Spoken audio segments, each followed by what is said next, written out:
Hey guys, in this video we're going to talk about Eurorack Modular cables. So if you're completely new to Modular, I'll go over the basics of what cables you should get.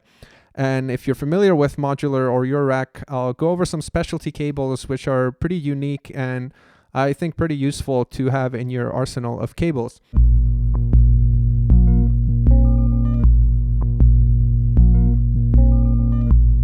All right, so first, for those of you who are completely new to Eurorack, basically you have these modules here and you interconnect the voltage from one to the other using a cable. And these are called patch cables.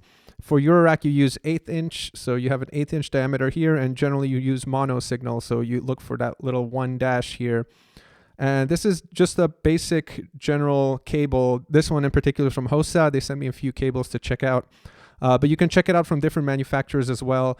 They roughly range from about $1 each, and they usually come in packs of 5 or more, and they vary in different sizes. So this one is pretty short, and you can see on my modular here, this one can probably range from somewhere to here, for example. I mean, this patch doesn't make sense, but you get an idea of if you have a system roughly of this size, you'd probably want to get different sizes of cables.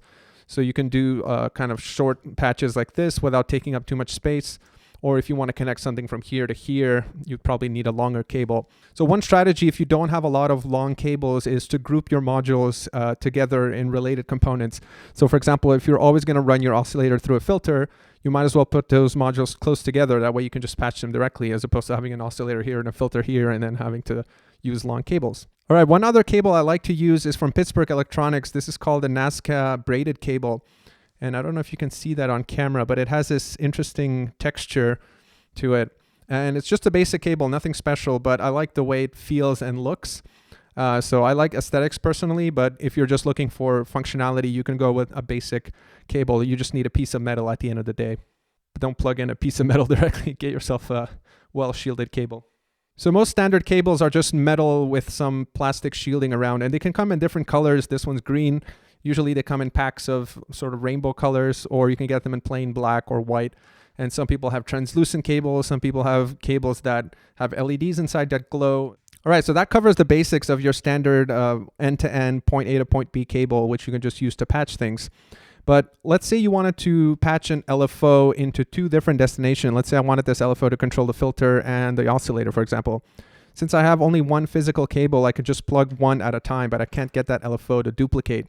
Normally, how you solve this problem is you would get a module called a mult, which is just a passive module that acts sort of like a breadboard. So you have a piece of metal that when you connect one into it, it duplicates that signal on the other patch points. And that way you can sort of patch out and forward a single source into multiple destinations. But some manufacturers have actually come out with cables that have this functionality built in. And I find this incredibly useful. These modules or these cables are generally more expensive, but I find they're worth it because if you think about it, they're replacing a module, and module real estate is really quite expensive if you think about how much cases cost. So I'll go over a few of those options that are available today on the market. So first, we've got a cable from Tip Top Audio called a stackable or stack cable, and it allows you to stack signals together. So it looks like a standard end-to-end cable here, but on bottom of each end, you have a female component. So for example, you can plug this into something and then plug in another cable on the other end. And what you've got now is you've got one source going to 2 destinations, effectively behaving like a mult. So again, these are a little more expensive. I think they're about $6 each, but they're $6 for all the different sizes, and they come in different sizes as well. All right, next up, we've got a cable called Hopscotch from Hossa, which has a very similar concept. So you have a signal on one end, and then on the other end, you have sort of a Y split, and you have a female and a male component. So you can effectively use the male-to-male to do a standard patch, and then you get an extra female, so you can plug in another cable to route to a different destination. So Hossa also came out with this thing called the knuckle knob, which is not necessarily a cable, but it's this little cable router mult widget thingy. And it's got 6 different sides, all female. And the idea is you plug in a source on one end, and then you get 5 different destinations that you can route out. So obviously it doesn't behave like a cable, so you need to get cables to plug into each of these ends here. But it's a nice little tool to have as a substitute for mult again.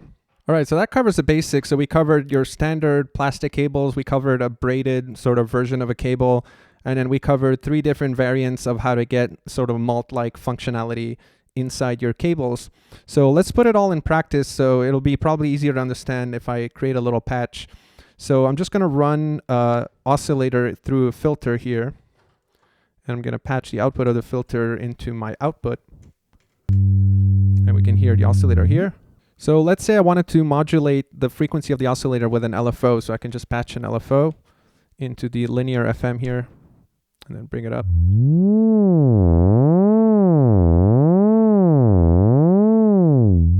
Alternatively, I can grab that same LFO and plug it into my filter here. But as I said earlier, if you wanted to do both, if you wanted to modulate the frequency of the oscillator and the filter, you couldn't do that with just a single cable because you can only route one to the other. So let's see in practice how these cables that we mentioned before work here. All right, so I've got a blue stackable now, which is slightly longer. So the way this works is you can just plug in your source destination like you normally would. So in this case, I'm gonna grab the LFO and plug it into the frequency control of the oscillator. And the way to get a second signal from that is you just route from the female end of the stackable, and then you can forward that signal into something else. So for example, I can plug it into the control the filter cutoff.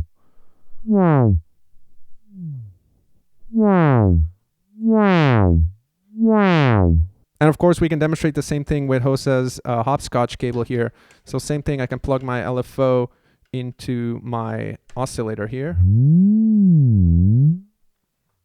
And then I can forward that signal via this additional female jack here into the filter.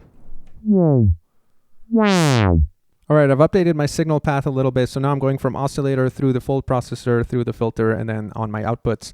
And finally, let's demonstrate the knuckle bones here.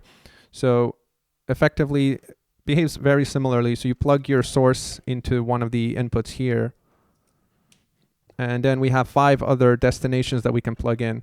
So for example, I can patch this into the frequency of the oscillator again.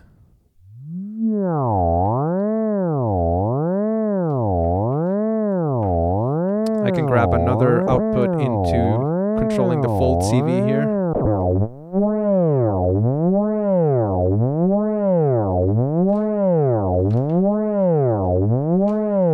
And then I can add another one for the filter cutoff.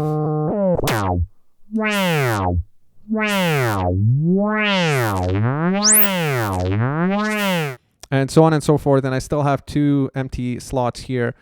All right, that pretty much sums it up. That's sort of the basics. This was a very simple patch, but I feel like using an LFO and a simple signal path is probably the best way to demonstrate a concept. So I guess to recap, if you're a complete beginner, just stick to normal cables, get whatever cables you can afford, whatever colors you like. Just make sure to get different sizes depending on what modular you have. So if you're just starting with a handful of modules, you obviously don't need a lot of cables. But having more cables than you think you need is probably always a good idea because you always find you run out. And there's nothing worse like being in the middle of a complicated patch that sounds amazing and running out of cables. So I would suggest get more than you think you need because you can never have too many cables. Then the next thing you really should consider is deciding between getting a mult module or one of these mult-like cables. So either a stackable, the hopscotch, or the knuckle bones that we saw today. Either one of them would work great. I would recommend all of them. Personally, I prefer these cables over mults. Again, like I said, real estate is sort of a premium now in Eurorack. So the more you can save in module space, the better. And having something like a cable that automatically splits signals is definitely worth the price in my opinion. All right, guys, that's it for now. If you like this video, make sure to hit the like button. And if you're new to the channel and you love synths, whether it be tutorials, reviews, or just music in general, consider subscribing to the channel. I appreciate it. I'm going to put the links to all the different cables and widgets and things I talked about down in the description. So check that out. And I'll see you guys in the next one.